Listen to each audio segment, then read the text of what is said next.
and welcome to Diverse and Inclusive Leaders, the show where I interview the most inspirational and thought-provoking leaders of today and unearth their unique stories of diversity and inclusion to help inspire, educate, and motivate others to make the world a better place. Today, I have got a very special treat for you, actually, because I'm joined by someone who I've admired for a very, very long time. His name is Paul Cleal, OBE. Paul is someone whom I first actually watched on stage talking with Clive Myrie about representation, and I followed him ever since. Now, to share a little bit of his unique background.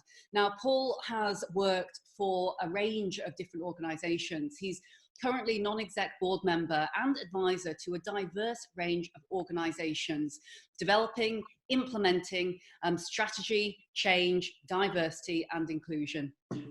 He has a wealth of experience gleaned from 30 years of working in both private and public sectors, encompassing leadership, business management, corporate finance, D&I, HR and public sector policy, as well as infrastructure and economic development.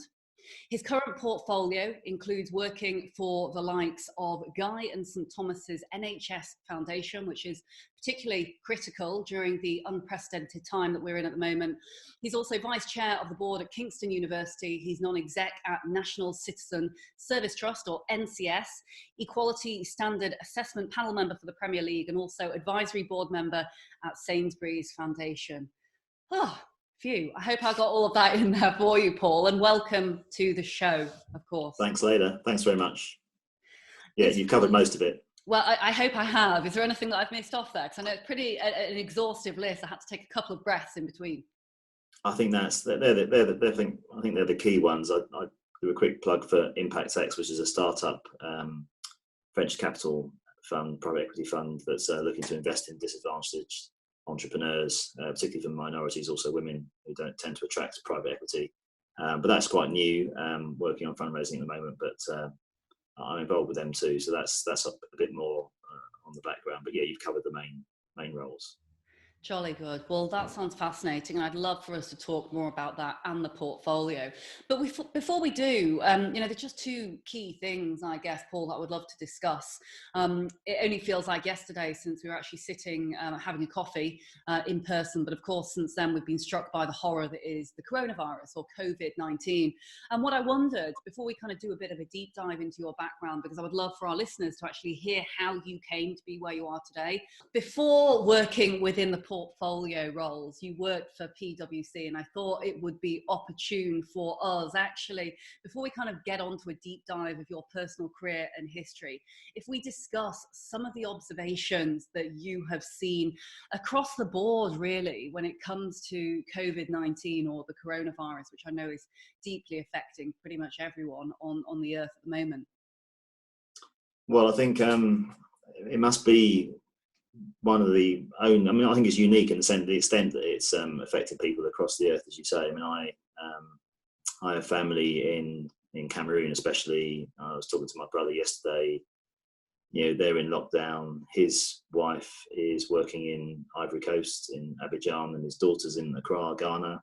And they're all in lockdown. And I was hearing from someone who I know at Goldman Sachs who's in Beijing, and you know, they've been in lockdown obviously for a long time. Friends in the US, same thing. A lawyer who I work with quite a bit is in Canada, again, you know, exactly the same there.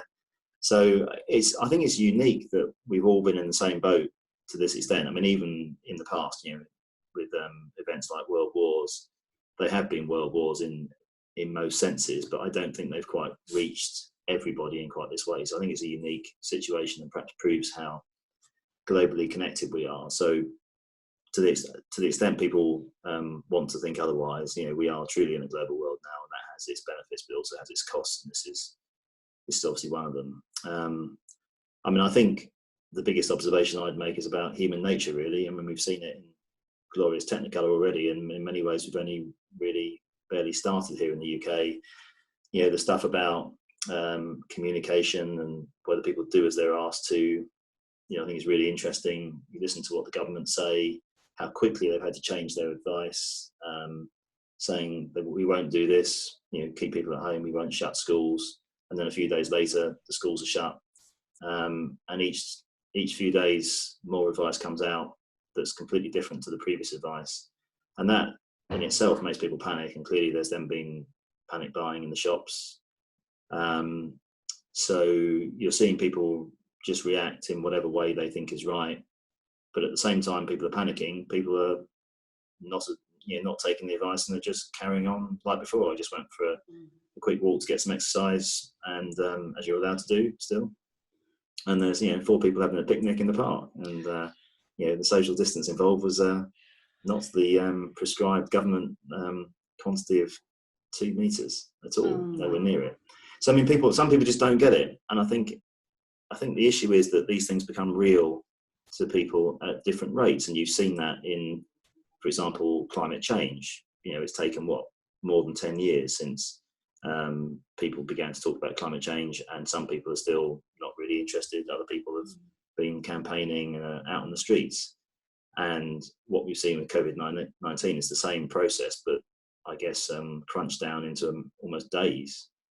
People were saying 2 weeks ago, well, I didn't think it was serious, and are now terrified. And it's evolving very, very quickly. So I think watching human nature and trying to work out how you can best lead people is, I think, one of the most interesting sources of learning here. And clearly, our government is in a very difficult position, and they're learning about that as they go ahead. And it's perhaps unfortunate for them that something like this has come so early in their 5 years. But I think actually it's so difficult that even if it had come 3 years in, you'd still be struggling, because it's just unprecedented. The other thing I'd say about COVID-19, I think is interesting, is that we touched on this previously before we started the podcast, that you can say the same thing to people in the sense of set them the same rules, but that doesn't mean that there's an equality of outcome with that. And it's okay for a government minister who's probably got a large flat near Westminster and a large house with a garden in his country constituency. It's fine to say, well, let's stay at home, why wouldn't you? But if you live on the 15th floor of a tower block in London, and you've got no outside space, and there's 6 or 8 people living there, then staying in for 3 months doesn't look quite so appealing. And I think there's a bit of a lack of empathy, a lack of thought about what this actually means for people when ministers display surprise that people aren't just interpreting their requests in the same way. Difficult. I absolutely concur, and what you're saying ultimately is, whilst we need to heed this advice, it's very unique circumstances that we are under, and so each individual almost has got a very, very different set of surroundings, be it at work, be it personally as well with their family lives. And I guess that kind of brings me on to kind of ask the question. Obviously you are an advisor to a number of very high profile organisations, not only public but also private sector, which are of course very, very different. And now we're seeing, I guess, what are the similarities and what are the differences. So, when it comes to advice, and when you've been advising these companies, what kind of things have you been saying, and what can we learn from what the businesses that you're working with are experiencing right now? Well, I suppose they're in very different situations. They're all facing the same global pandemic, obviously. But I suppose one way of classifying the extent of your problems in terms of how immediate it is what happens to your cash flow. So an individual who's out of work, who's self-employed, has got no work anymore, experiences that cash flow problem very immediately. If you're working for an organisation that's got, you've got a permanent job, you're going to be paid for a few weeks, there's no reason to fear. You might be working from home, there's no reason to fear that you'll lose your job at all, maybe. Mm-hmm. So 2 different people experience things in very different ways in terms of their own personal security, and the same is true of organisations. So schools, as far as I can see, I'm a governor at a school, will continue to receive the payments for each pupil, even though the pupils aren't in school. Universities, the same, at least for this coming term, to the end of the academic year.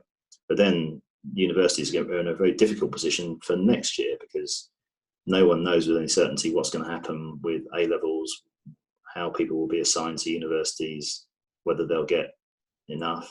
A number of universities have been through some very difficult times, including the one I work with over the last few years, and have had to reshape, resize the organisation. And they might have to do so again at very short notice. whether overseas students will be able to come back at all. A new one start next September, October, must significantly be in doubt.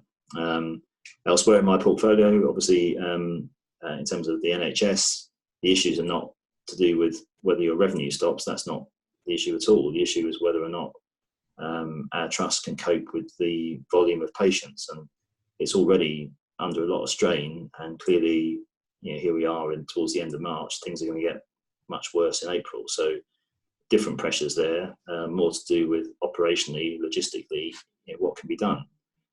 Elsewhere in the portfolio, on the private sector side, you've got the Premier League, where obviously all football stopped. Well, that has some immediate effects on particularly the smaller organisations, because their income stops coming in.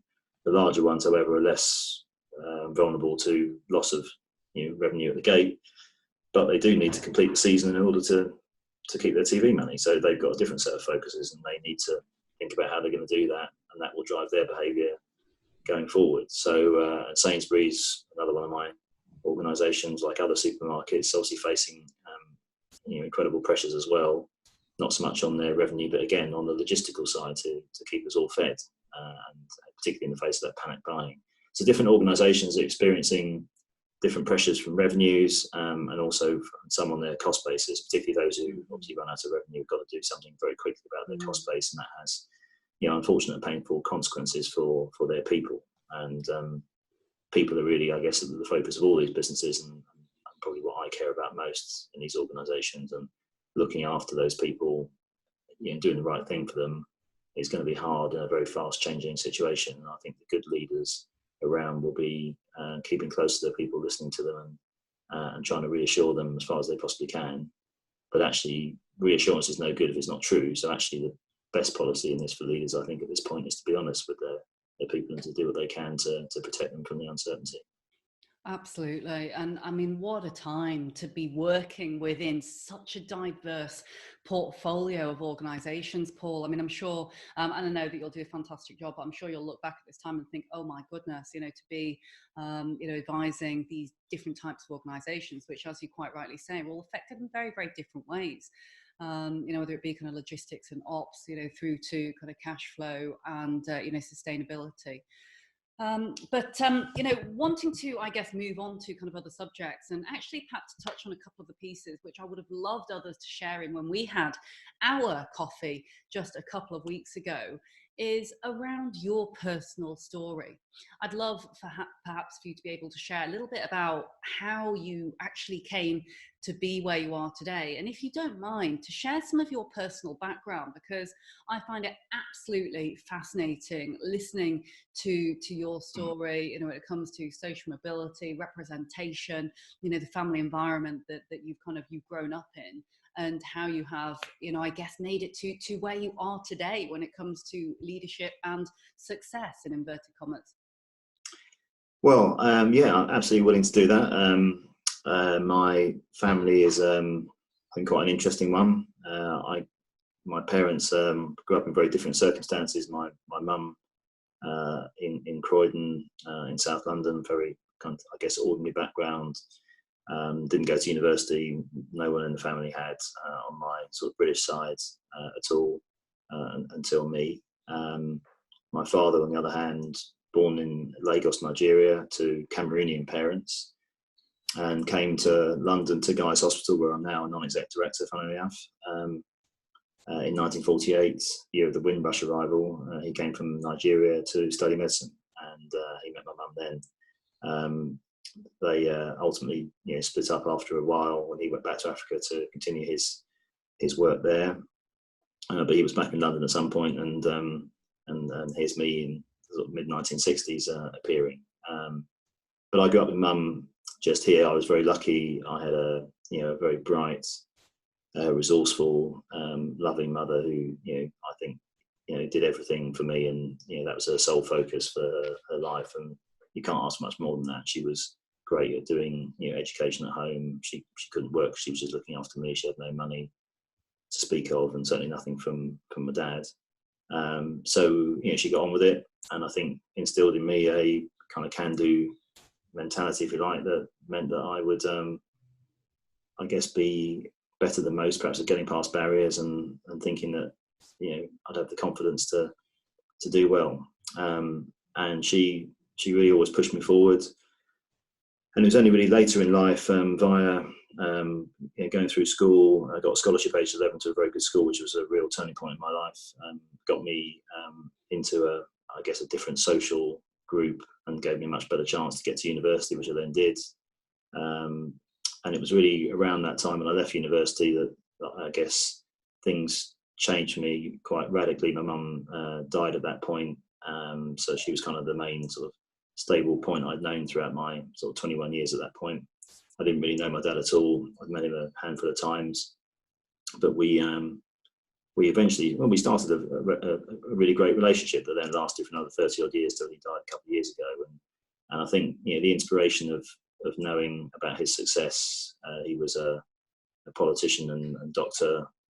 He led the World Health Organization in Africa from 85 to 95 through the beginnings of the HIV/AIDS crisis, for example, then became Minister for Public Health in Cameroon, our family's home country. So, I didn't know much about that when I was a kid. So this all became a bit of a bonus to me in later life, really, realising that I was part of an important family in Africa.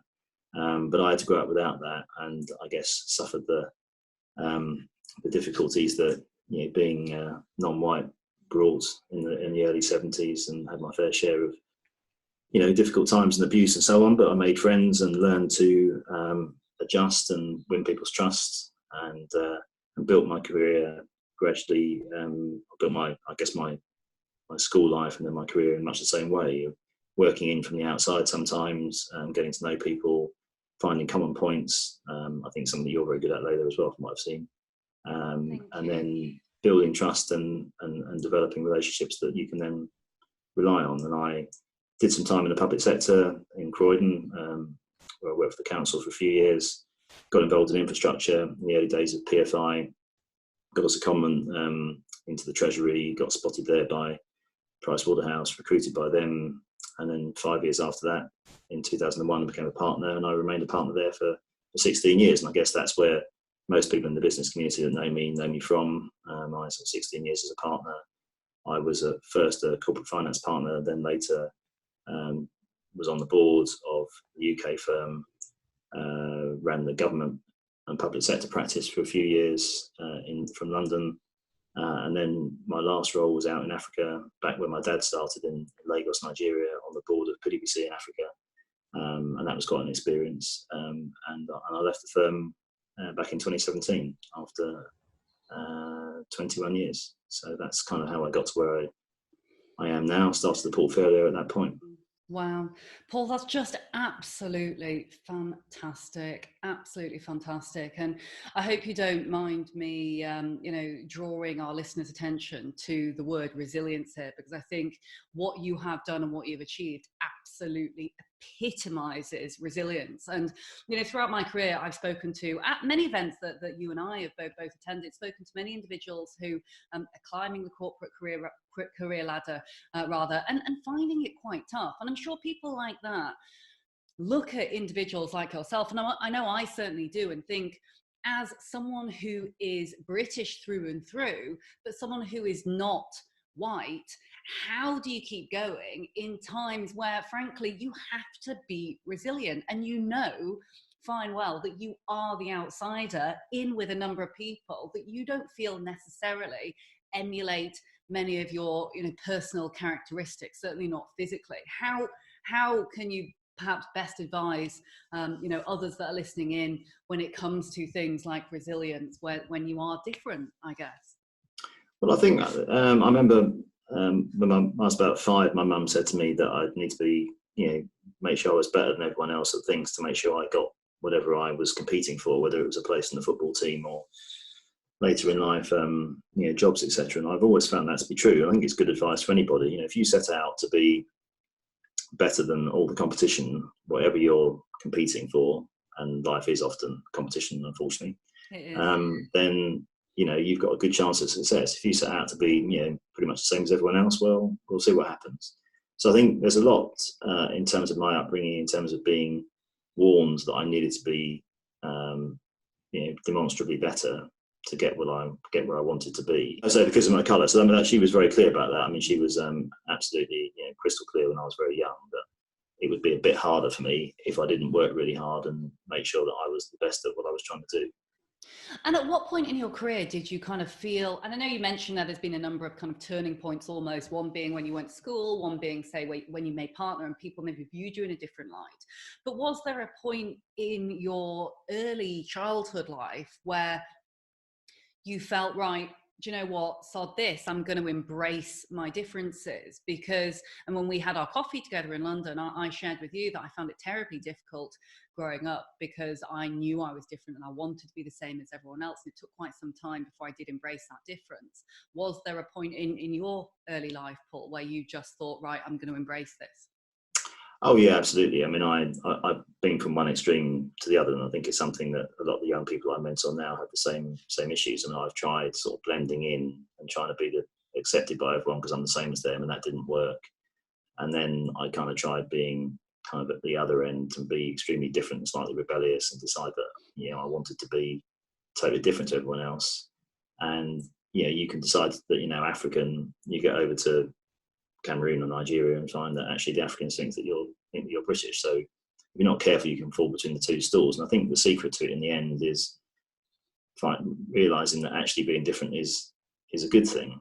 That everyone's unique actually, and just because some of your differences are more obvious at first sight, that is kind of what everyone has to put up with. Everyone has to kind of compromise a bit, make an effort to fit in, and accept yourself for who you are. And I really feel sorry for people when they have to struggle with that and have to hide some aspect of their personality or life or lifestyle. I think being able to be open about yourself and talk about your background and where you're from, be proud of it, is really, really important. And I think until you get to that point, there's always something nagging away at the back of your mind that you're not really quite happy. So I think, becoming accepting of being different is tough because kids in a playground aren't very accepting of difference. They kind of notice and point it out and make you make you suffer sometimes for it. And the same happens later in life in different ways.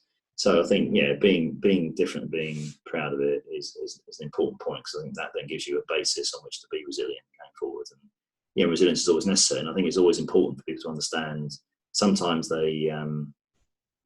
sometimes people, when you're talking to them, imagine because you've been successful in their view that it was always easy. And I think it helps often to share stories of times when it hasn't been easy at all. And then they realise actually, they can get over their barriers and take steps forward, and they just need to succeed against the odds this time. And then the next time you come around to it, it's not so difficult, and you go again. Exactly, because tough times don't last, but tough people do, clearly. And I think, your examples there. I hope you're right about that. Given where we are at the minute, the tough times don't last. But yes, touch wood. I hope so. Yes, touch wood. Ooh, touch the floor. And I guess my next question, which of course, you're a massive advocate for diversity and inclusion in all the different streams of the work you do. But what does diversity and inclusion actually mean to you, Paul? Well, I think the first, and the two quite different terms are very much interrelated. When you talk about equality a lot as well, but diversity for me is about what life's about. I mean, if everyone was the same, it would all be very dull. And even within a group of people who look the same, there's often massive differences in the way that they approach things, think about things. And, diversity is what makes us take a step forward. Otherwise, we'd just stay in the same place. So diversity is really, really critical for innovation in particular, I think, in a business sense. But just in terms of human evolution, it's the diversity that has brought that forward. I think when it comes to inclusion, the problem you have if you just have diversity, particularly when you have minorities, is that often the minorities are not heard because they don't feel included, and they're often excluded deliberately as a consequence. And that can be anyone who's different for any reason in a group. So I think inclusion becomes essential as soon as you have diversity, because without inclusion, the diversity is worth nothing, because the people who bring difference to the debate, the source of change, the source of innovation, they'll be lost because they're excluded. So the two things need to be worked on together. And of course, people start with diversity and then realise that actually they get problems because the diverse minorities in the organisation aren't flourishing, and that's where the inclusion comes in. And I think, in the book that you've written, Leila, the word you use quite up front is belonging, and that's the kind of, to me, is the other side of inclusion. An organisation or a culture can be inclusive to somebody, but if I don't feel like I belong, then I've still got a problem. And it just goes to show it's a two-way street always, that whether it's an organisation or a country or an institution of some kind, when someone who's different comes in, their diversity has to be accepted and promoted and enjoyed by everybody. And at that point, they've got more chance of being included. But even in an inclusive organisation, you've got to work very hard to make sure that the individuals feel like they belong. And I think for a lot of my life, I've struggled with belonging. And I feel a lot happy about it now, partly because I realise that so many other people have got problems with belonging as well. But yeah, I belong in London in particular. I feel very at home here. I've lived here most of my life. And very few people share my mixed background. I've hardly ever met British Cameroonian knocking around South London. It's very unusual. So, but that doesn't matter to me anymore. It used to be more of a problem, but I don't mind that now. And again, that's that acceptance that comes with feeling like you belong and being included. I love the way that you articulated that. I just loved it. And, you're absolutely right when it comes to realizing that other people feel the same way, because, and I shared this with you again when we had a coffee, is I felt very, very alone. But actually, the second that you start speaking out, and I think verbalizing and talking is one of the biggest factors to really make a difference, as you realize that even though our experiences, say, were very different, there's also a lot of similarities there. And at the end of the day, we're all humans, be it we're, brown, white, whatever, multicolored. It really doesn't matter, because we still have feelings, a heart and a soul, and we all, I truly believe, want to make the world a better place. And so, I absolutely agree. The more you talk, the more you realize that there are some similarities.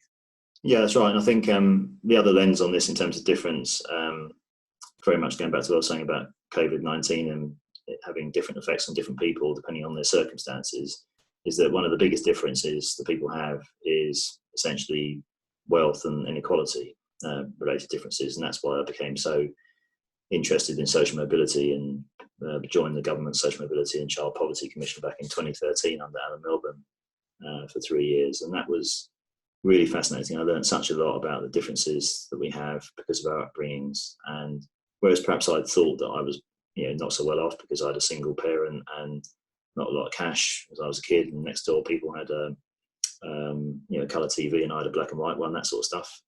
When I realised actually what drives people's success, I had exactly the sort of parenting that I needed, and I had everything that I needed. So the material differences between me and others might have been negative from my perspective, but my mum got me past that. And but most people who are in difficult economic situations, it's much harder for them to do that. And I think things are getting harder rather than easier these days. So I think the social inequality differences can't be underestimated. They cut across different ethnicities as well, obviously, but they're really fundamental.